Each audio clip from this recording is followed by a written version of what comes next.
the ear and you hear it away, that's the way it need to be. You know what I'm saying? Yeah. So what about projects? What's the project that from Dred Scott that people should definitely go check for? Like, what's the project you think is the go-to thing they need to search on YouTube to know exactly what you're about? I'll probably say Rose Gold. Like, that's up until this point, I will say, like, that's kind of like my magnum opus right now. I dropped that last year on my birthday, June 3rd. And that one's probably like got the most of every style that I've incorporated this far.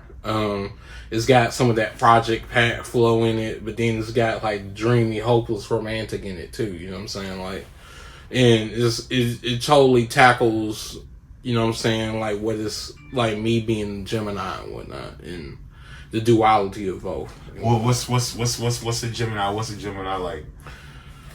Indecisive at times, easily bored, and playful all at the same time. Like we're either on one side of the spectrum or we're on the complete opposite. Like, you know, like I think Geminis get a lot of hate for how we are, but I think we're just misunderstood. Like I think we're more complex than, I won't say an average zodiac sign, but we're more complex than other zodiac signs. Like we're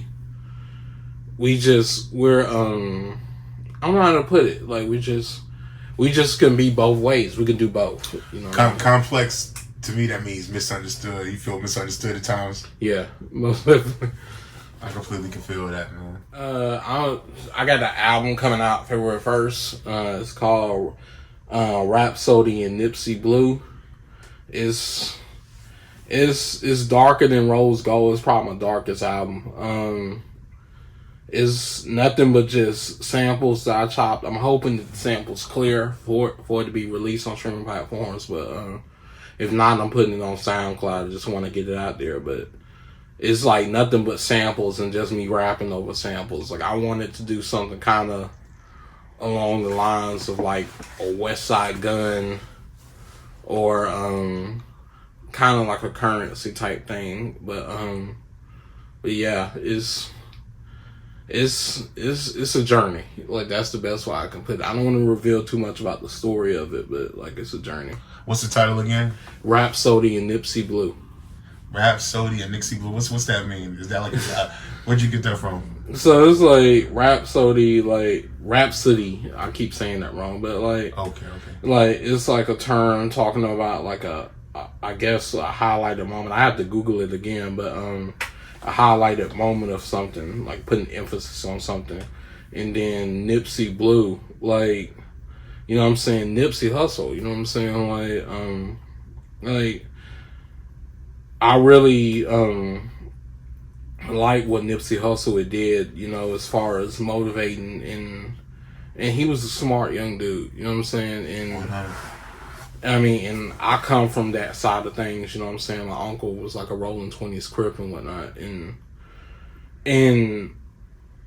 I guess I can spoil a little bit. Like a lot of people talk about the gang banging lifestyle and whatnot, but they don't talk about like how for some people that can't get out of it soon enough, like it's ultimately their downfall and whatnot. Yeah.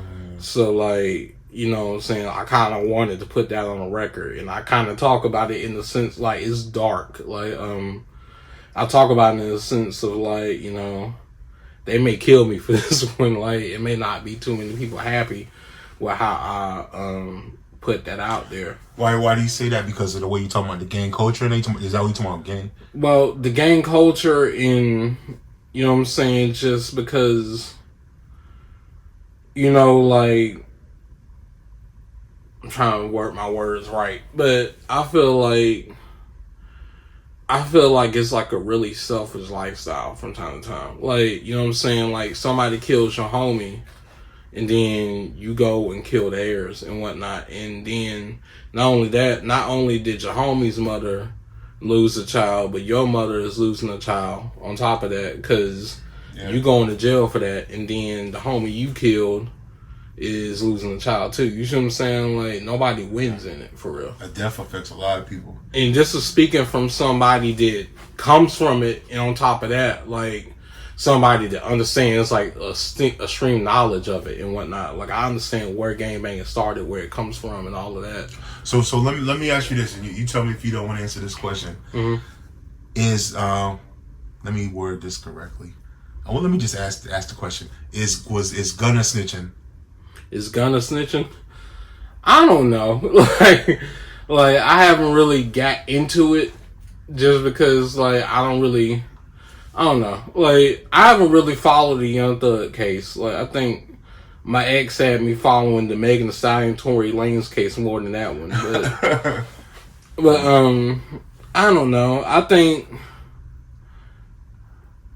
it's a possibility that he is, but I think it's a possibility that he is neither. It just depends on what the situation is, and at the end of the day, nobody knows if there was an interrogation room involved, because, like I said, I wasn't following the case, but nobody knows what happened in that interrogation room but the people in there and people that have the documents and whatnot. So, well, it's a deep question, because, like, it's like asking, like, where does snitching started, because where's it started in the courtroom, because I mean, some people say snitching is even, dealing with the police at all, even cooperating with them at all, and of course taking a plea deal is that.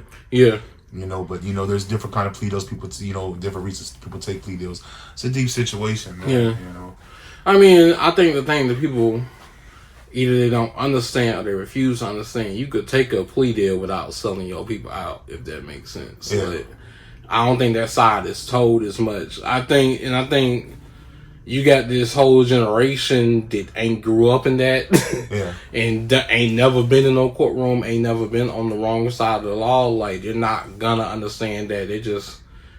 They go based off of what the internet tells them, if that makes sense. Yeah, well, see, the thing about, I think that people don't really realize is, when they come, whether it be the feds or the state, anybody, they pretty much, when they write that indictment, they know exactly what happened, and they got, they already know exactly what happened when they write that indictment up. So it's such a touchy situation, man. It's real crazy. Yeah.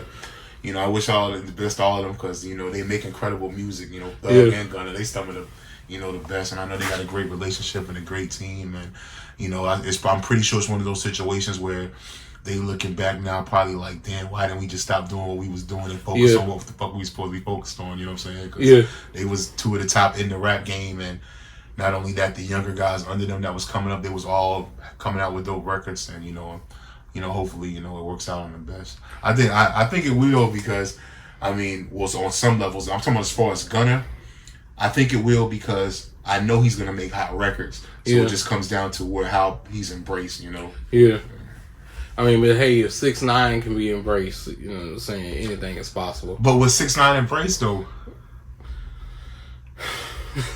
That's a question too, yeah. It's like you could say, but it depends on the generation. Like, I know it's still kids to be in Cross Creek Mall playing 6ix9ine, like, yeah. But because I guess they're too young to understand it and understand what really happened. Well, he came home. He did songs with Nicki. He came out. People, he was embraced on some levels. Yeah.